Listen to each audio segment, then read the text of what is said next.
बिना गुरु के तो, बिना गाइड के हम नई जगह कहाँ जा सकते हैं।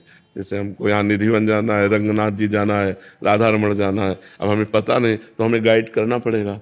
ऐसे किसी ज्ञानी सद भगवान ने भी गीता में आदेश किया है कि महापुरुष के पास जाकर साष्टांग दंडवत करके उनको गुरु रूप से वरण करके उनके वचनों का पालन करें।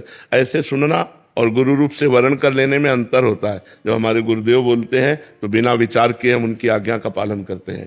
तो ये मार्ग चाहे भक्ति मार्ग हो चाहे ज्ञान मार्ग हो, ये पूर्ण गुरु से ही होता है। ध्यान मूलम गुरु मूर्ति, पूजा मूलम गुरु पदम, मंत्र मूलम गुरु वाक्यम, मोक्ष मूलम गुरु कृपा। मोक्ष मूलम गुरु कृपा। तो ज्ञान का मार्ग जो है वो पहले सिद्ध सदगुरुदेव का वर्ण करे, क्योंकि बिना सदगुरुदेव से ये मार्ग ही प्रारंभ नहीं होता। हमें क्या पता हमें क्या करना है, तो गुरुदेव आदेश करेंगे ना। और ज्ञान के मार्ग में शास्त्र जो आदेश करता है, लोक परलोक के भोगों से वैराग्य।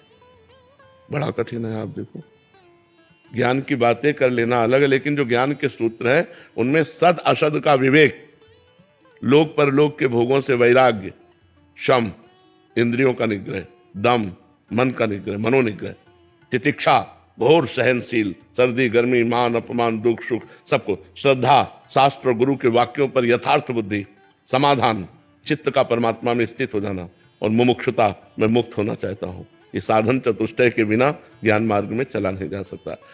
तो हम एक चीज जरूर पकड़े, भगवत चिंतन चल रहा है कि नहीं, चाहे ज्ञान योग से हो, चाहे अष्टांग योग से हो, चाहे कर्म योग से हो, चाहे भक्ति योग से हो। हमारा उद्देश्य है संसार के चिंतन का त्याग करके भगवत चिंतन परायण होना।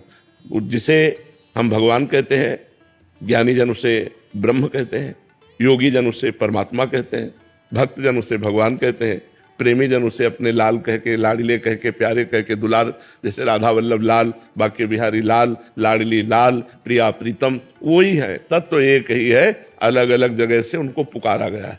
तो हमारा ब्रह्म चिंतन चलना चाहिए।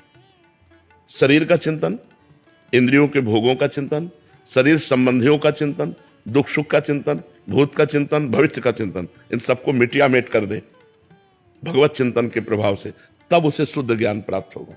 भक्ति से चलो तो ज्ञान प्राप्त हो जाएगा, ज्ञान से चलो तो प्रेम प्राप्त हो जाएगा।